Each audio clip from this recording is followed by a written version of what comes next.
mensaje número 85 de la Carta de los Romanos y vamos a estar en el tema de los débiles en la fe y los fuertes.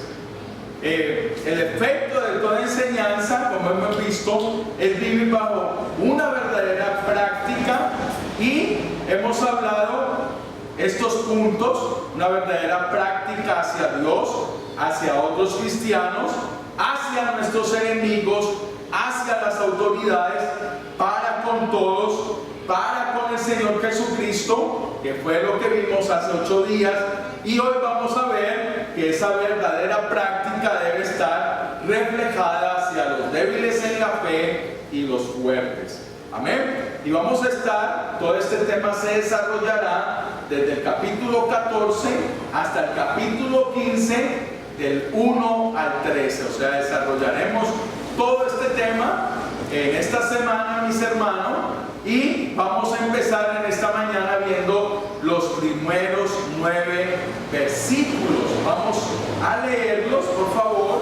Abra su Biblia y vamos a leer Romanos 14, del 1 al 9, que es el tema que vamos a desarrollar en cuanto a los débiles y los fuertes en la fe. Amén. La palabra del Señor, poderoso y glorioso, aquel que está sentado en el trono, dice así: recibid al débil en la fe, pero no para contender sobre opiniones, porque uno cree que se ha de comer de todo, otro que es débil come legumbres. El que come no menosprecia al que no come, y el que no come no juzgue al que come, porque Dios le ha recibido. ¿Tú quién eres que juzgas al criado ajeno? Para su propio Señor está en pie o cae, pero está firme, porque poderoso es el Señor para hacerle estar firme. Uno hace diferencia entre día y día, otro juzga iguales todos los días. Cada uno esté plenamente convencido en su propia mente. El que hace caso del día lo hace para el Señor, y el que no hace caso del día para el Señor no lo hace. El que come para el Señor come porque da gracias a Dios, y el que no come para el Señor no come y da gracias a Dios. Porque ninguno de vosotros vive para sí y ninguno muere para sí. Pues si vivimos para el Señor, vivimos, y si morimos para el Señor, morimos. Así pues, sea que vivamos o que muramos, del Señor somos, porque Cristo para esto murió y resucitó y volvió a vivir para ser Señor así de los muertos como de los que viven. Hasta ahí vamos a desarrollar estos 9 versículos, mis amados hermanos. Pero antes de empezar a desarrollar estos 9 versículos, primero quiero dar una introducción que va a dar la base a entender, mi hermano, lo que Pablo nos va a enseñar en todos estos 2 capítulos prácticamente, que es el 14, 15 hasta el versículo 6. Ahora, Pablo nos ha estado hablando de esta verdadera práctica que hemos de tener de la enseñanza que hemos recibido, y ha tratado estos primeros 6 puntos, que es hacia Dios, hacia otros cristianos, hacia nuestros enemigos, hacia las autoridades, para con todos, para con el Señor Jesucristo. Y este punto 7 es el que vamos a estar desarrollando, que es hacia los débiles en la fe y los fuertes. Amén. Ahora pasa Pablo a hablarnos de esta actitud que hemos de tener tanto para con el débil como para con el fuerte en la fe. Y vamos a estar centrados en estos 2 capítulos. Pero miremos, mis hermanos, el principio del capítulo 14 y el principio del capítulo 15, los primeros 2 versículos, que es lo que vamos a estar conectados en esta mañana y en el desarrollo de toda esta predicación expositiva. Mire cómo empieza el capítulo 15 y dice: recibid al débil en la fe. Y mire cómo empieza el capítulo 15: así que los que somos fuertes debemos soportar las flaquezas de los débiles y no agradarnos a nosotros mismos. O sea, muy importante cómo Pablo va a desarrollar este tema que la iglesia de Roma estaba viviendo acerca de este asunto de las comidas y de los días, y es lo que vamos a estar exponiendo. Y hoy en día, mis hermanos, esto nos va a ser una reseña muy maravillosa para nosotros saber aplicar esta enseñanza a nuestra vida diaria. ¿Amén? A nuestra vida diaria. Es muy importante, mi hermano, el encabezado de estos dos versículos, ya que nos va a dar la verdadera base para tratar con el problema que vemos que estaba pasando en la iglesia de Roma. Ahora, mis hermanos, cuando se tratan estos temas y la mayoría de pastores o en muchas iglesias, cuando se trata este asunto de los débiles en la fe y los fuertes en la fe, mi hermano, el problema radica en que van a darle solución a lo que verdaderamente no se ha puesto en el contexto y lo que estaba pasando realmente en la iglesia y lo que estaba sucediendo en el momento en que Pablo está escribiendo esta carta y que se la está dirigiendo a los cristianos de Roma. Por eso es muy importante ver el contexto histórico, ver el contexto en el cual Pablo nos está hablando, y lo que vamos a ver, mi hermano, es que la iglesia de ese entonces se estaba desarrollando. Por eso vamos a tomar el ejemplo del apóstol Pedro en el libro de los Hechos, que es muy importante ver lo que sucede en el pensamiento de Pedro, en lo que sucede en el trato de Dios hacia Pedro en cuanto a lo que se debe comer o no se debe comer, y qué es lo que nos enseña verdaderamente las escrituras, mis hermanos, porque hoy en día hay ciertas provisiones que aún la gente legalista hace en cuanto a lo que se ha de comer y aún los días que hay que guardar. Entonces es muy importante, mis hermanos, desarrollar esto para tener completamente una base bíblica de lo que realmente las escrituras nos enseñan. Amén. Acuérdese, mi hermano, que en la iglesia de los Hechos de los Apóstoles, mis hermanos, se está desarrollando, y lo que podemos ver, mi hermano, es que nosotros no podemos aplicar doctrina de aquello, mi hermano, que apenas se estaba desarrollando. Amén. Entonces, por eso es tan importante nosotros, mis hermanos, mirar completamente lo que está sucediendo en la iglesia. Ahora, lo que primero que debemos de acentuar es que la iglesia de Roma estaba constituida por una gran mayoría de cristianos gentiles, y lo podemos catalogar en estos pasajes como aquellos hermanos fuertes en la fe. Los hermanos gentiles podemos catalogarlos como los fuertes. La mayoría, mi hermano, eran gentiles. Amén. Y los cristianos judíos los podemos catalogar que son los débiles en la fe. Ahora, ¿por qué sucede esta situación? Y esta situación sucede, mi hermano, en cuanto a este conflicto que vemos que va a tratar el apóstol Pablo, es que muchos de los judíos habían sido dispersados por el emperador Claudio, y muchos volvieron después, y al estar otra vez en la iglesia de Roma, muchos de ellos pues seguían con sus tradiciones, muchos de ellos seguían con sus dietas y con cosas acerca de la ley judía. Pero eso, mi hermano, no puede llevarnos a tratarlos con desprecio, sino que Pablo lo que va a enseñar es que estos hermanos débiles en la fe hay que tratarlos verdaderamente como esos hermanos siendo madurados por la Escritura. Es en la Escritura que nosotros vamos madurando. Un creyente es maduro, mi hermano, no porque ha tenido muchos años. Supuestamente vemos gente en años en una iglesia, y lo que vemos es que son muy maduros. O sea, nuestra madurez la da la palabra y la Escritura. Amén. La madurez en el Señor nos lo da el conocimiento de la palabra y la Escritura. Amén. Entonces,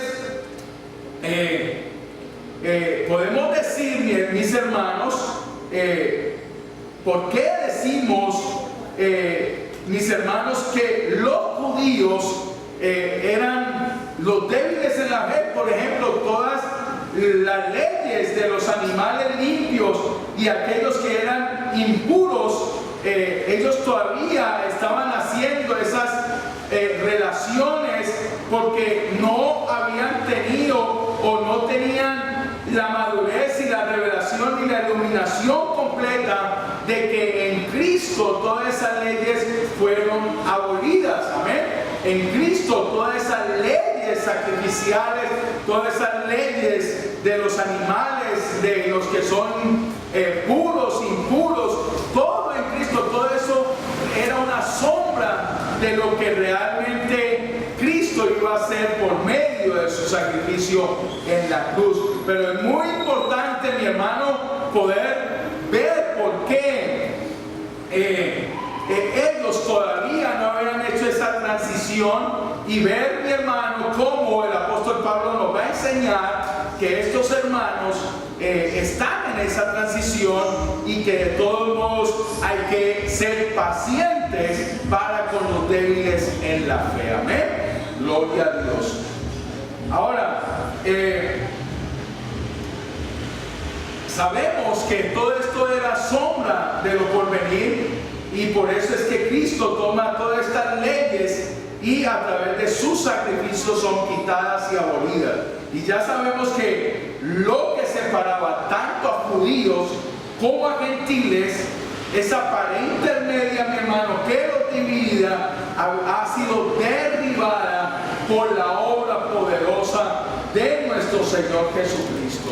Esa pared de leyes, esa pared, mi hermano, que no podía los dos pueblos complementarse, es completamente derribada por nuestro poderoso Salvador, el Señor Jesucristo, como lo dice Efesios 2:14. Amén. Esa pared que nos dividía tanto a judíos como a gentiles, mi hermano, el mismo Señor la derriba.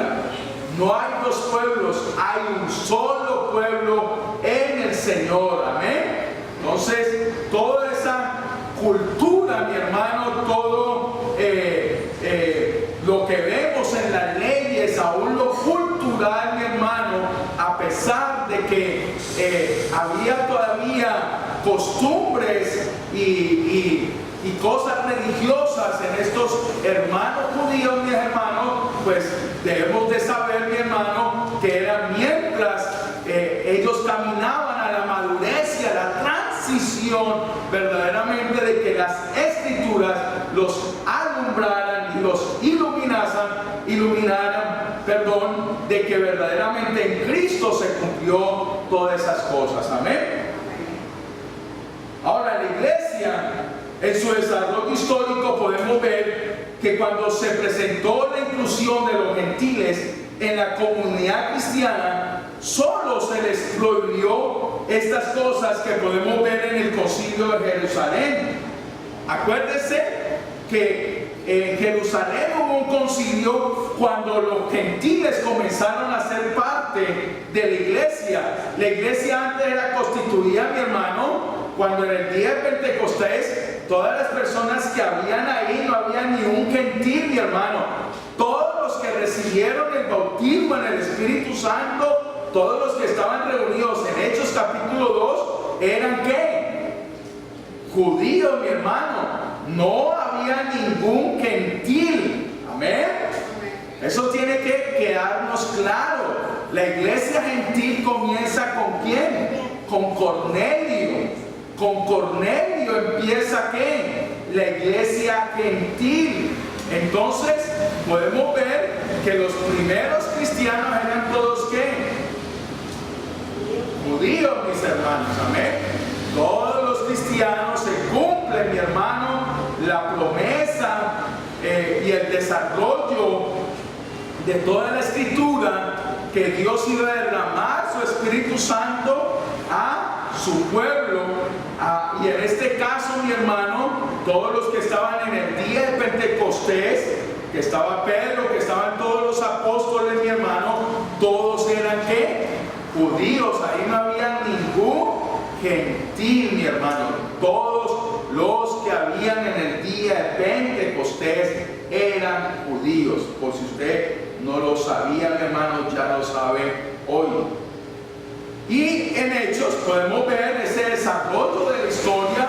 La historia comenzó a desarrollarse, mi hermano, y en Hechos podemos ver la inclusión de los gentiles, empezando con el primer gentil y su casa, Cornelio, que Pedro va y le predica. Y vamos a ver que antes de predicar, Pedro estaba en la casa de un curtidor llamado Simón, también tocayo de él, y cómo Dios está tratando con Pedro, con su mentalidad judía, mi hermano, para que pueda ir a predicar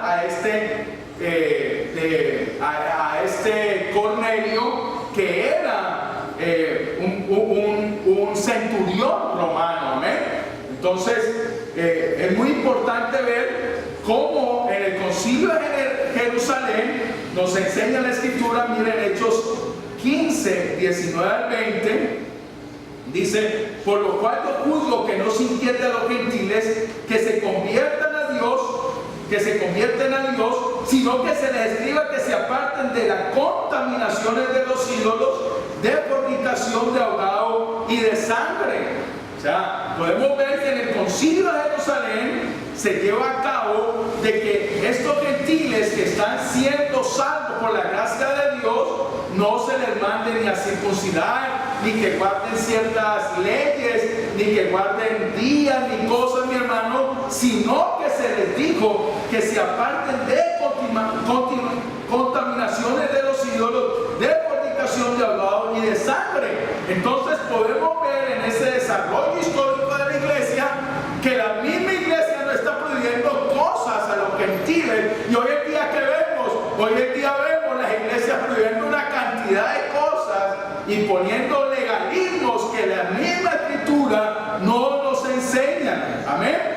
Por lo tanto, es determinante el ver el desarrollo de la iglesia y poder conocer los conflictos que fueron resueltos por los mismos apóstoles y la iglesia que comenzaba a expandirse, y a cómo tratar con los nuevos convertidos del pueblo gentil. Mi hermano, si nosotros queremos aplicar eclesiología, tenemos que ir a la escritura, tenemos que ir a la palabra, y cómo la iglesia se comenzó a desarrollar, mi hermano. Y esto es lo poderoso del evangelio, mi hermano. Hoy mucha gente se reúne a oír cosas, mi hermano, que ni siquiera van al tema y a la escritura, mi hermano. Y aquí estamos en esta mañana aprendiendo, mi hermano.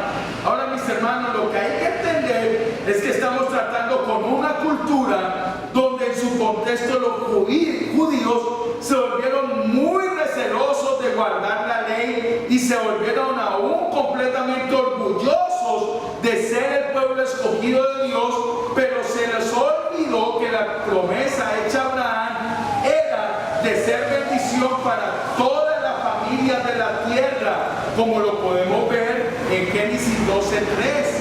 Bendeciré a los que te bendijeren, a los que te maldijeren maldeciré, y serán benditas en ti todas las familias de la tierra. El pueblo judío, por su gran recelo y por su religiosidad en que entró, mi hermano, se olvidó que ellos iban a ser completamente ese pueblo escogido para llevar las buenas nuevas a todos los demás pueblos. Amén. Por eso, como dice John Stott, Lo trágico fue que Israel torció la doctrina de la elección para convertirla en favoritismo. Se llenó de orgullo y odio racial, comenzando a despreciar a los gentiles como a perros, y desarrolló tradiciones que los mantenían separados. Ningún judío ortodoxo entraba jamás a la casa de un gentil, aunque fuera un gentil temeroso de Dios como lo es Cornelio, ni invitaba a uno a la suya, como lo vemos en Hechos 10:28. Podemos ver, mi hermano, que ningún judío entraba a un gentil ni a su casa, mi hermano. Era completamente despreciaban a los gentiles, y los que no se constituían como pueblo de ellos, mi hermano, los rechazaban y los despreciaban de una manera terrible. Y hasta hoy en día, mi hermano, los judíos desprecian a los que no son igual a los de su raza. Pueden decir sí, los pueblos aquí todos estamos unidos y todo, pero ellos, mi hermano, todavía tienen ese orgullo totalmente nacionalista y se creen superiores a las demás razas, mi hermano. ¿Amén? Y por eso, por el contrario, para el judío estaba prohibido cualquier trato familiar con los gentiles, y por supuesto ningún judío piadoso se sentaría jamás a la mesa de un gentil. Pongan cuidado, por favor. Una de las cosas que podemos aprender en el desarrollo histórico de la iglesia, en el libro de los Hechos, es ver muy claramente el ejemplo del apóstol Pedro y cómo Dios venía tratando con su mente y toda su tradición religiosa, y aún mis hermanos, aún siendo llenos del Espíritu Santo en Pentecostés, hasta aún vemos a Pablo llamándole la atención a Pedro.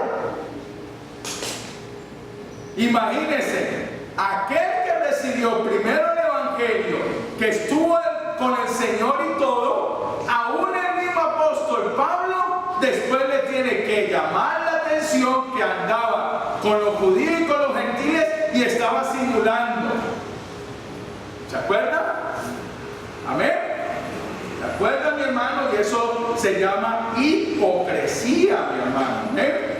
Entonces, pero mis hermanos, Dios lo venía tratando en su mente con toda su tradición religiosa, y aún mis hermanos, aún siendo llenos del Espíritu Santo en el día de Pentecostés. Y podemos decir, mi hermano, que las tradiciones religiosas son tan fuertes que requieren de tiempo y de trato de parte de Dios, y es por eso que podemos ver aún a Pedro siendo llevado por el Señor a la casa de un curtidor. O sea, hay veces nosotros, como leemos tan rápido las escrituras, como hay veces verdaderamente no le damos el sentido a la palabra de Dios, mi hermano, lo que podemos ver, gloria a Dios, lo que podemos ver, mis hermanos, es que Pedro no está en la casa del curtidor porque simplemente no es una coincidencia. ¿Por qué Pedro está en la casa de un curtidor? ¿Y sabe por qué, mi hermano? Porque ahí, en esa casa de curtidor, el Señor estaba tratando con la mente de Pedro y su tradición religiosa. ¿Por qué? Porque era para un judío era abominación estar donde hay sacrificios de animales impuros, mi hermano, y donde lo que podemos ver es que lo que hace un curtidor es quitar quitar toda la carne y trabajar con esos animales inmundos, mis hermanos. Y ahí en esa misma casa ya Dios estaba trabajando con la mentalidad del apóstol Pedro. Amén. Aleluya. Decirle a Luis que por favor nos colabore con ese carro, hermano. ¿Quién será? Bendito Dios. Y por eso, mi hermano, la tradición es tan fuerte, mi hermano, que es donde vemos a un Pedro que necesita ser llevado a la casa aún de este curtidor, mi hermano, para ser tratado en su mentalidad, en su mentalidad judía que todavía tenía, mi hermano. Y podemos ver, mi hermano, que Cornelio, aquel que él iba a predicar, era un judío, mi hermano, que representaba también esa visión que tuvo cuando subió a la azotea. ¿Se acuerdan? Que subió a la azotea. Lo vamos a leer, mi hermano. Miren, podemos decir que la tradición religiosa es tan fuerte que requiere de tiempo y de trato de parte de Dios. Por eso que podemos ver aún a Pedro siendo llevado por el Señor a la casa de un curtidor antes de ir a predicarle a Cornelio, que es un gentil temeroso de Dios. O sea, cuando se dice, mi hermano, que es un gentil temeroso de Dios, no es como usted piensa. Es que él era temeroso de Dios, todos somos temerosos de Dios. No, la palabra temeroso de Dios quiere decir, mi hermano, que él asistía a la sinagoga y oía la ley de Dios. O sea, que estaba a las puertas de convertirse en un prosélito, o sea, de ser bautizado como para hacer parte del pueblo judío, mi hermano. Por ahí iba Cornelio, mi hermano, pero antes de eso, el evangelio le vino, mi hermano. Amén. Entonces, ser un temeroso de Dios en ese tiempo era una persona que iba a la sinagoga y oía la ley de Moisés, mi hermano, y no había todavía sido circuncidado. El que era prosélito se circuncidaba y hacía parte del pueblo judío y era bautizado. ¿Amén? Entonces podemos ver, mi hermano, que estas palabras que vemos a veces en la Escritura es tan importante de conocerla, porque si no, no le damos el sentido real y verdadero que representa. Y por eso lo podemos constatar por la Escritura, como lo leemos en Hechos 16. Para un judío era abominable donde este curtidor mataba animales para sacarle la piel, y donde debía hacerlo con animales inmundos, mi hermano. Y es por eso que esta preparación de Pedro en la casa del curtidor es el modo de mostrarle a Dios la visión para que vaya y le predique el evangelio a Cornelio, para que se convirtiera en el primer gentil aceptado en la comunidad cristiana. Miremos también lo que nos narra esta visión de Pedro en la casa de Simón el curtidor. Hechos 10, del 9 al 16, miren. Al día siguiente, mientras ellos iban por el camino y se acercaban a la ciudad, Pedro subió a la azotea para orar cerca de la hora sexta, y tuvo gran hambre y quiso comer, pero mientras le preparaban algo, le sobrevino un éxtasis, y vio el cielo abierto y que descendía algo semejante a un gran lienzo, que atado de las cuatro puntas era bajado a la tierra, en el cual había de todos los cuadrúpedos terrestres y reptiles y aves del cielo. Y le vino una voz: levántate, Pedro, mata y come. Entonces Pedro dijo, mire, y le la respuesta de Pedro: Señor, no, porque ninguna cosa común o inmunda he comido jamás. Y volvió la voz a él la segunda vez: lo que Dios limpió, no lo llames tú común. Esto se hizo 3 veces, y aquel lienzo volvió a ser recogido en el cielo.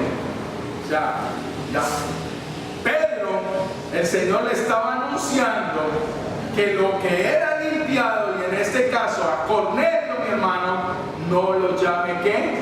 Inmundo. Amén. Porque Pedro iba a ir a predicarle a un ¿qué? A un gentil que sería el primero en ser convertido por Dios. Amén.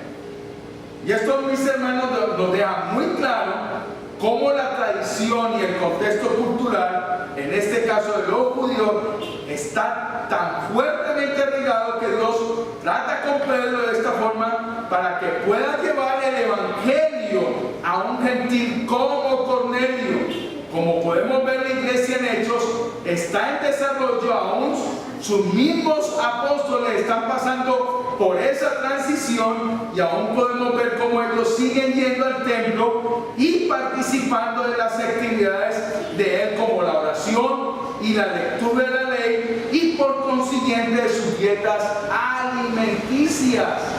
Si usted ve, mi hermano, y usted se le extraña a veces de Hechos y ve que ellos seguían yendo ¿a dónde? Al templo. O lea Hechos en esta semana, aprovechen, amén, mis hermanos. Y ellos seguían yendo ¿qué? Al templo, participaban de la oración, amén. Y me imagino, mis hermanos, que muchos todavía seguían esas dietas alimenticias tan rígidas, amén. Gloria a Dios. Ahora, muy importante acentuar este precedente y base, ya que podremos entender lo que Pablo nos va a pasar a decir en estos dos capítulos, mis hermanos, los capítulos hasta el versículo 13, y es de la actitud verdadera que todo creyente que ha sido justificado por la fe que debe tener para con los débiles y fuertes en la fe. Y por lo tanto, mi hermano, empecemos en esta mañana a desarrollar este tema. Amén. Es muy importante ver esta introducción para que usted entienda, mi hermano. Amén. Y déjeme decirle algo.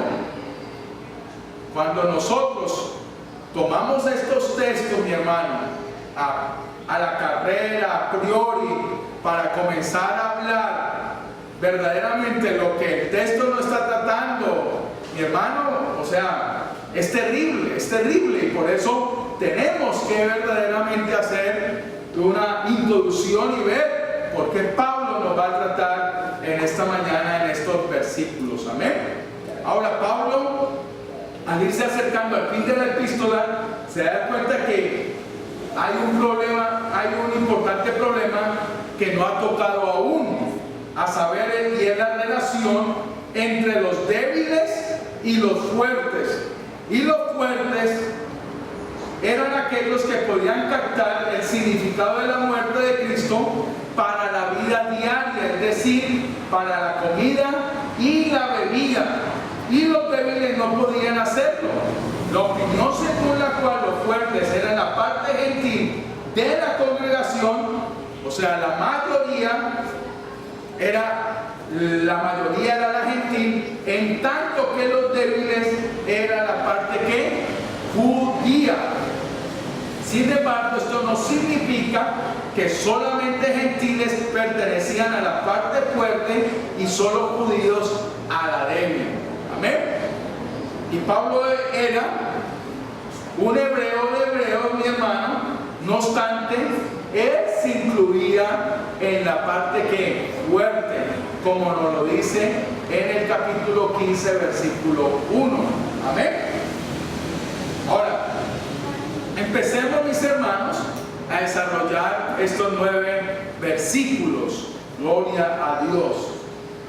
Y miren lo que dice la palabra. Empecemos a desarrollar estos 9 versículos. Recibí al débil en la fe, pero no para contender sobre opiniones.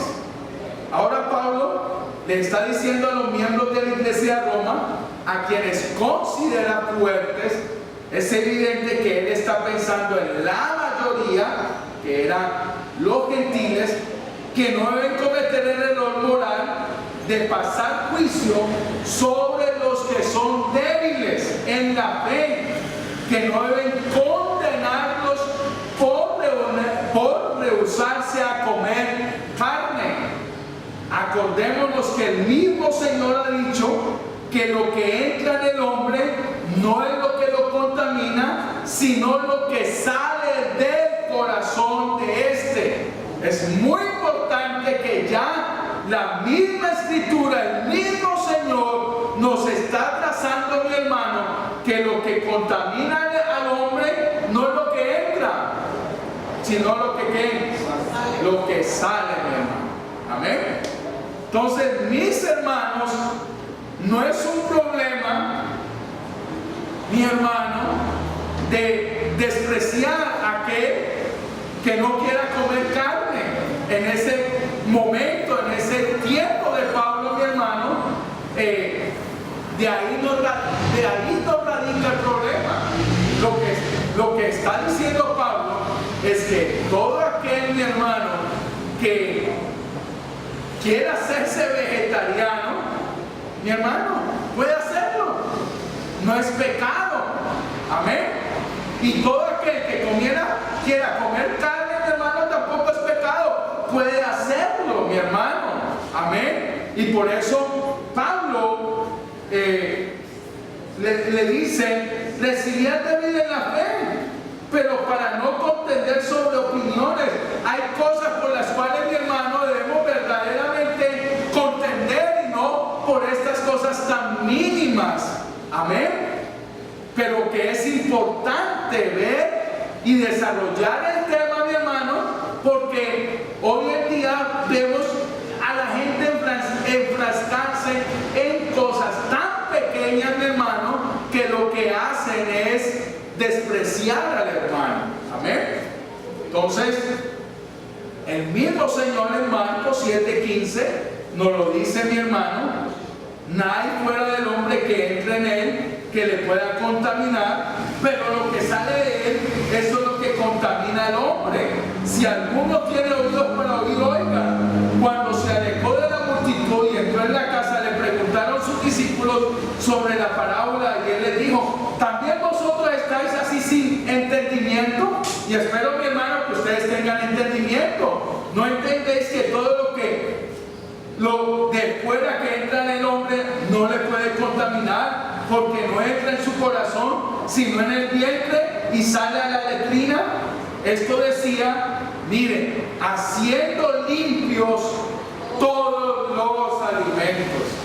Mis hermanos, aún la muerte de nuestro Señor Jesucristo abolió todo eso, mi hermano, y hizo puros todos los alimentos. Y por eso nosotros, cuando comemos, le damos gracias al Señor por esos alimentos. Amén. Gloria a Dios. Los miembros débiles probablemente razonaban del siguiente modo: en esta ciudad pagana, ¿cómo sabemos si alguna carne es en realidad limpia? O sea, que no ha sido sacrificada a ídolos. ¿Cómo sabemos si el animal que proviene era realmente un animal limpio? O sea, de los que se podían consumir. Ellos tenían una dieta, mi hermano, de ciertos animales que se podían comer y ciertos animales que no se podían comer. Amén.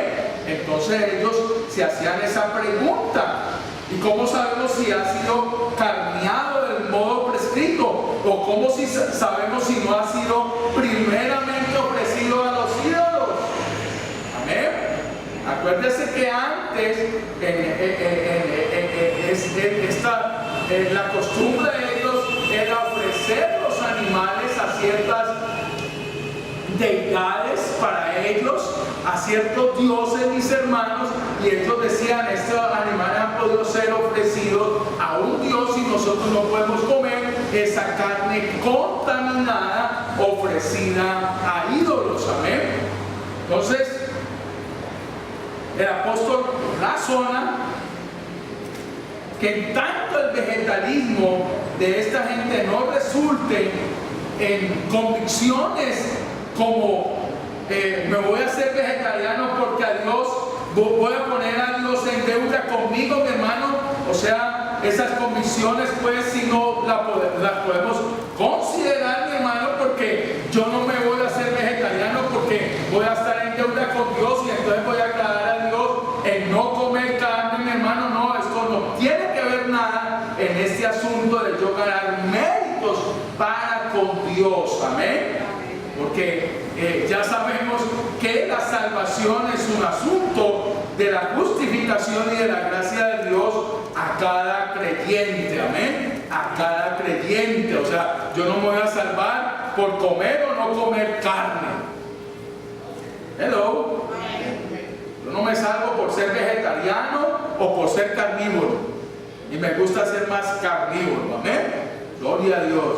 Entonces, mis hermanos, lo que podemos ver es que lo que debo hacer es que a ese hermano débil que come vegetales, yo debo aceptarlo porque es mi hermano, pertenece a la iglesia con todo derecho, mi hermano, y yo debo tener una comunión con él, y nada de estas situaciones me puede desunir de él, mi hermano, porque Cristo nos unió a través de su muerte, a través de su sacrificio, quitó la pared intermedia, y por lo tanto, mi hermano, nada me puede desunir de ese hermano, ¿eh?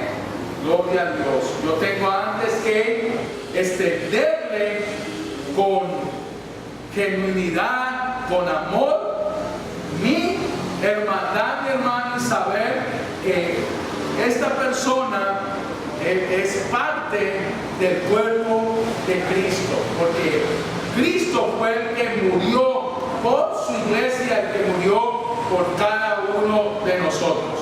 Y por eso Pablo nos dice en el versículo 2, porque uno cree que se ha de comer de todo, otro que es débil come legumbres. Y versículo 3, el que come no menosprecie, es muy importante esto, al que no come, y al que no come no juzgue al que come, porque Dios le ha recibido. Y mi hermano, usted, después de esta prédica, usted puede hacer las aplicaciones. ¿Y qué es hacer unas aplicaciones? A hoy en día, yo cómo puedo aplicar estos textos que el pastor me enseñó con diferentes personas que tratamos, mis hermanos. Amén. Gloria a Dios.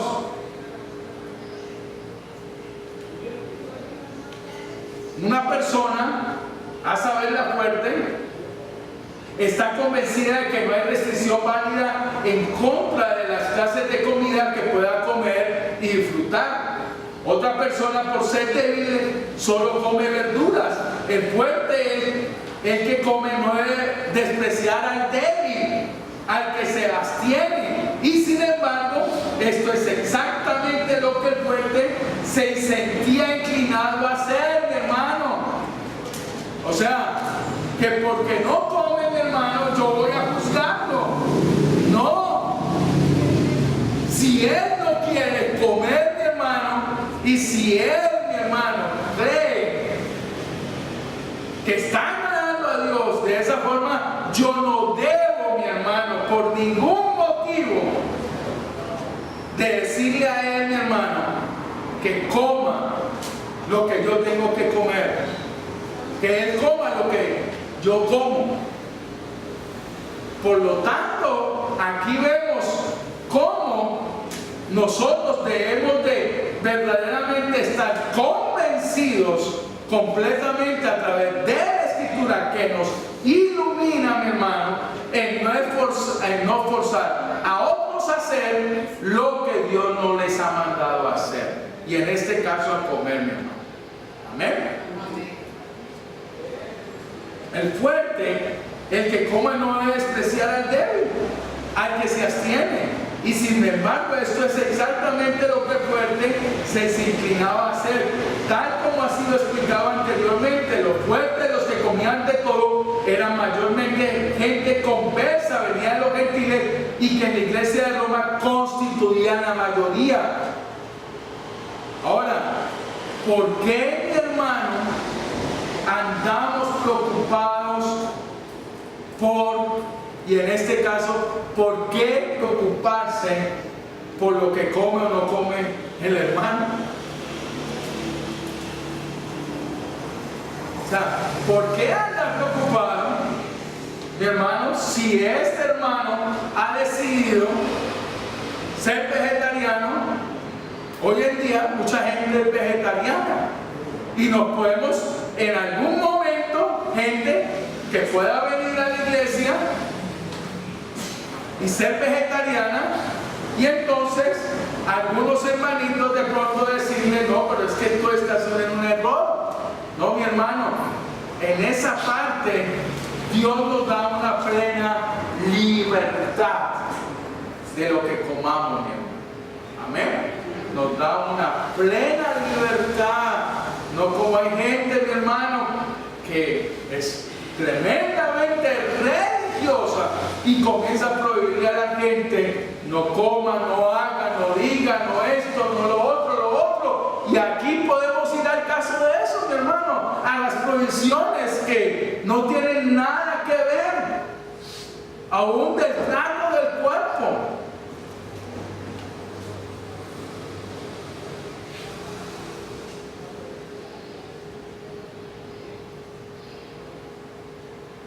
Los débiles o abstemios, por su parte, bien podrían verse tentados a encontrar su satisfacción en el hecho mismo de estar en la minoría,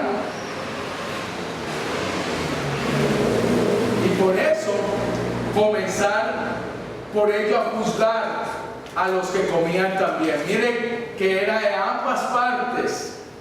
O sea, la parte fuerte comenzó a ¿qué? A menospreciar al que no come. Y la parte débil comenzó a ¿qué? A juzgar al que comía.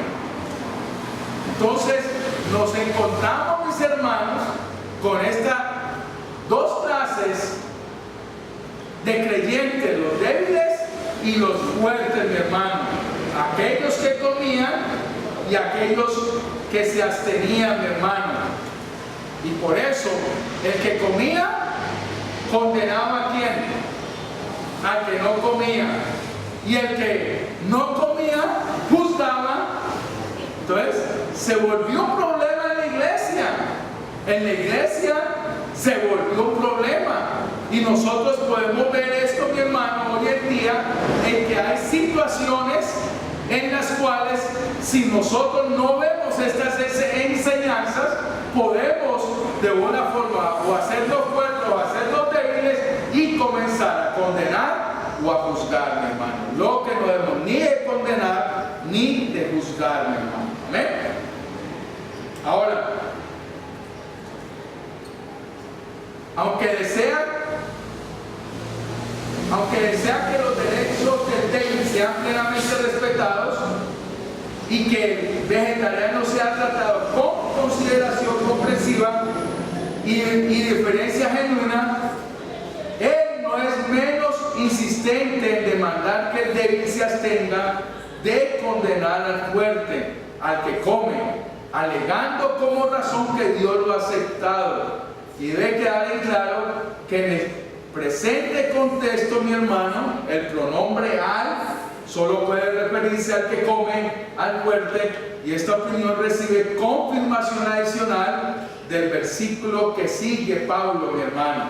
O sea, el débil no debe de excusarse, mi hermano, de porque Dios lo ha aceptado, entonces puede juzgar al fuerte, al que come, mi hermano.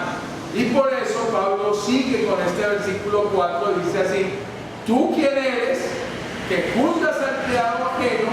Para su Señor, para su propio Señor está en pie o cae, pero estará firme, porque poderoso es el Señor para hacerle estar firme. El modo de plantear la pregunta nos hace recordar Romanos 9:20, la primera parte: mas antes, oh hombre, ¿quién eres tú para que alterques con Dios? Lo que Pablo dice es que el que come, es decir, el fuerte, solo debe responder a su propio amo, a saber, al Señor Jesucristo. Mi hermano, y esto me acuerda de una vez que paramos en cierto sitio, mis hermanos, a las 3 de la mañana cuando hacíamos esos viajes. Acuérdense, mis hermanos, que hacíamos tantos viajes a perder el tiempo, mi hermano, y paramos en una parte a las 3 de la mañana. Me provocó comerme algo. Ay, mi hermano, y viera el escándalo porque a esa hora comí algo. Entonces, mis hermanos, es donde vemos completamente cómo cuando no tenemos una enseñanza bíblica, cogemos al hermano supuestamente que es débil o fuerte en ciertos puntos, mi hermano, y comenzamos a juzgarle, mi hermano, sabiendo, mi hermano, que sin mi conciencia, mi hermano, completamente está en el Señor, nadie me tiene por qué juzgar de lo que como o no como, así sea a las 3 de la mañana. Amén. Entonces, en meternos, mi hermano, en terrenos en los cuales Dios no nos ha mandado a meter, mi hermano, es donde vemos completamente que al no tener una comprensión doctrinal, le damos tan malas interpretaciones a los textos, mi hermano. Mi hermano, por eso lo que Pablo dice es el que come, es decir, el fuerte, solo debe responder a su propio amo, a saber, el Señor Jesucristo. ¿Quién es mi amo? ¿Quién es tu amo? El Señor Jesucristo es mi amo. Así como un siervo o esclavo responderá solamente a su propio amo. El que come ciertamente no está obligado a rendirles cuenta al que se abstiene. Mi hermano, si usted no quiso comer a las 3 de la mañana, es su problema. Yo tenía hambre. ¿Y por qué usted me va a juzgar si me como un chorizo?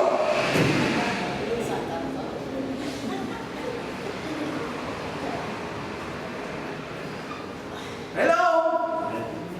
Mi hermano, en esas ridiculeces donde muchas veces, mi hermano, la gente se divide.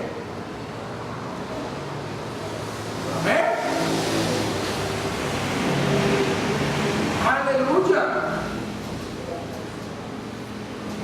Por eso el que come ciertamente no está obligado a rendirle cuenta al que se abstiene.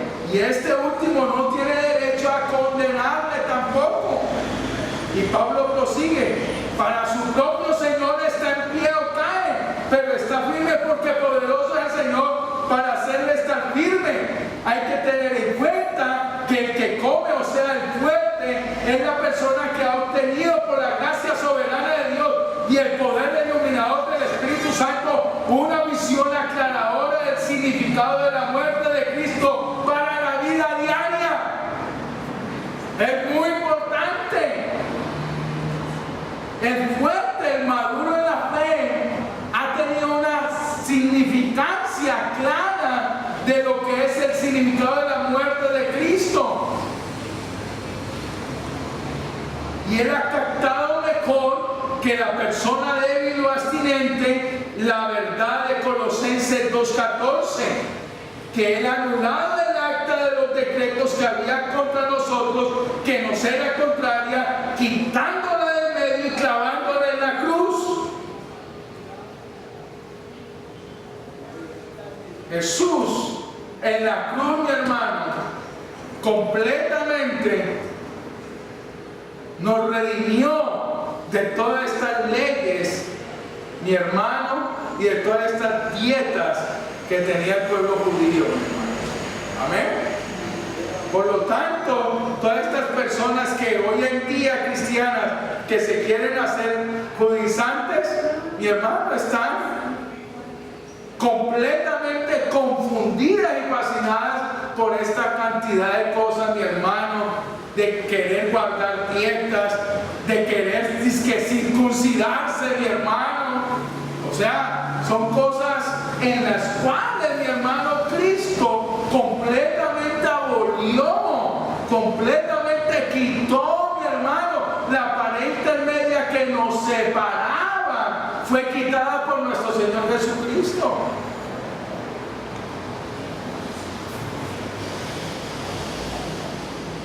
La pregunta es esta entonces: en vez de que la persona, por la gracia de Dios, ha tomado a pecho esta lección, ¿rendirá esta preciosa joya? Es cierto que no puede permanecer en pie por su propio poder, pero tiene un Salvador que ha dicho: mis ovejas son de mi voz, y yo las conozco y me siguen, y yo las conozco y me siguen, y yo les doy vida eterna, y no perecerán jamás, ni nadie las arrebatará de mi mano. Mi hermano, para el Señor nosotros estamos en pie, porque Él es el que nos dio la vida, y Él es el mismo que nos conserva la vida, mi hermano. Amén. O como Pablo lo expresa en esta misma verdad de Romanos 14:4: para su propio Señor está en pie o cae, pero está firme, porque poderoso es el Señor para hacerle estar firme. La otra pregunta a saber es si el término del Señor se refiere, en el caso presente, a Cristo o a Dios, y es puramente académica. Una buena respuesta podría ser: se refiere a Cristo y por consiguiente a Dios. En la introducción a este capítulo notamos la diferencia de opinión entre el fuerte y el débil con respecto a la comida, pero ahora Pablo nos va a dar una diferencia en lo concerniente a la observancia de días especiales. Tratando ahora este tema, Pablo dice, versículo 5, y aquí póngale mucho cuidado a este versículo 5. Uno hace diferencia entre día y día, otro juzga iguales a todos los días, cada uno esté plenamente convencido en su propia mente. Desde ya les aclaro, Pablo aquí no está hablando de guardar el sábado, mi hermano. Pablo aquí no está hablando del primer día de congregarse, que para ellos era absoluto